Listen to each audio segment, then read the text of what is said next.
کہاں کھڑے ہیں، تو ہمیں تو اپنے ایک ایک لمحے کی قدر کرنی چاہیے۔ کاروباری لوگوں کو بھی آگے بڑھنا چاہیے، علماء کو بھی اپنے وقت کی قدر کرنی چاہیے، عوام کو بھی کرنی چاہیے۔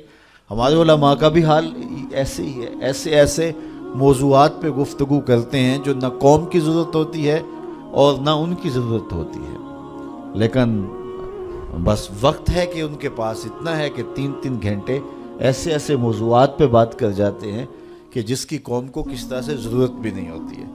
تو ہم اپنے وقت کو ضائع کرتے ہیں جو سب سے قیمتی اثاثہ ہے ہمارے پاس۔ حضرت امام ابو بکر بن داسا کہتے ہیں، میں امام ابو داود سے ملا، یہ جنہوں نے سنن ابی داؤد لکھی ہے، تو کہتے ہیں کہ وہ فرمانے لگے کہ مجھے اللہ کے رسول صلی اللہ علیہ وآلہ وسلم کی 6 لاکھ حدیثیں زبانی یاد ہیں۔ ان 6 لاکھ احادیث رسول کا میں نے خلاصہ تیار کیا تو میرے پاس رہ گئیں 4000 حدیثیں۔ پھر میں نے زہد، مناقب، فضائل، قصص اور پچھلی امتوں کے تذکروں پر مشتمل حدیثوں کو الگ کر دیا۔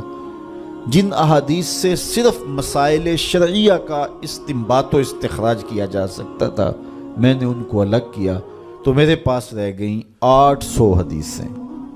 ان 800 احادیث سے ہی پورے دین کو سمجھا جا سکتا ہے۔ جس طرح کہ قرآن مجید کی آیات میں سے 500 آیات ایسی ہیں جن سے احکام شرعیہ ثابت ہوتے ہیں، باقی کچھ پچھلی امتوں کے تذکرے ہیں، کچھ تنذیر ہے، جہنم سے ڈرایا گیا ہے، تحذیر ہے، اور کچھ تبشیر ہے، جنت کا بتایا گیا ہے، اس کے نقشے بیان کیے گئے ہیں، پچھلی قوموں پر آنے والے عذاب، ان کے اسباب بیان کیے گئے ہیں، اور بہت ساری چیزیں بیان کی گئی، لیکن جن سے احکام ثابت ہوتے ہیں ان کی تعداد، ان آیات کی، آیات الاحکام جو ہیں ان کی تعداد 500 ہے۔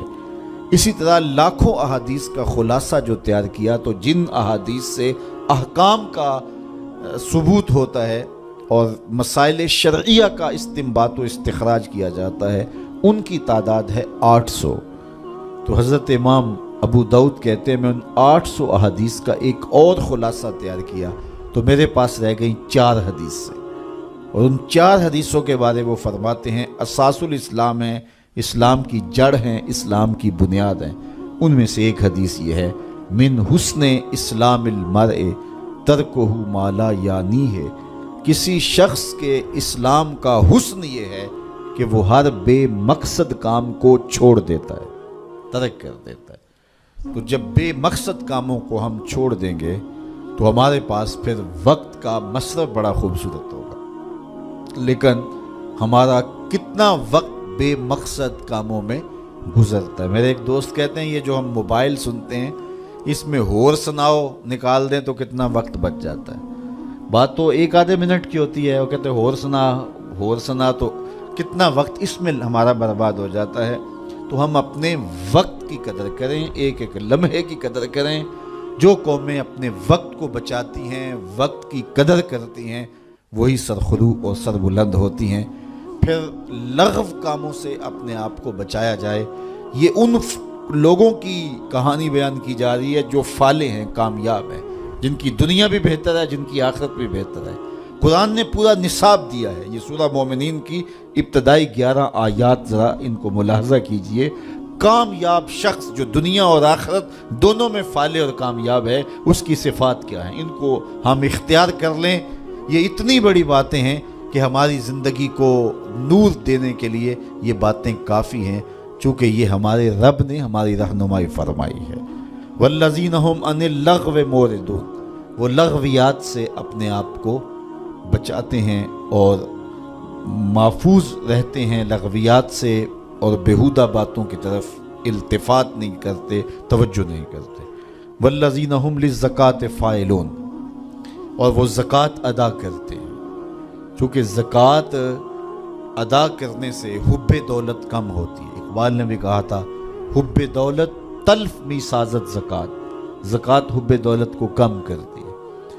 جب انسان زکوٰۃ بھی نہیں دیتا اپنے مال سے تو اس کے دل میں دنیا کی محبت، دولت کی محبت چمٹ جاتی ہے جو اس کا چین چھین لیتی ہے۔ اور اگر زکوٰۃ دیتا ہے تو پھر حب دولت کم ہوتی ہے، اور اگر وہ راہ خدا میں مزید صدقات دیتا ہے، خیرات کرتا ہے، تو پھر دولت کی آزمائشوں سے اور دولت کے ساتھ جو فتنے آتے ہیں ان سے وہ بچ جاتا ہے۔ دولت جب آتی ہے تو اپنے ساتھ بہت سارے فتنے لے کر آتی ہے، تو وہ فتنوں سے بچنے کے لیے صدقات کثرت کے ساتھ دیے جائیں، دولت راہ خدا میں خرچ کی جائے، تو پھر فتنوں سے بھی بچے گا اور گناہوں کا کفارہ بھی بنے گی۔ تو وہ زکوٰۃ دیتے ہیں، اور یہ بات ذہن میں رکھیں، زکوٰۃ دینے سے یا صدقہ دینے سے دولت کم نہیں ہوتی۔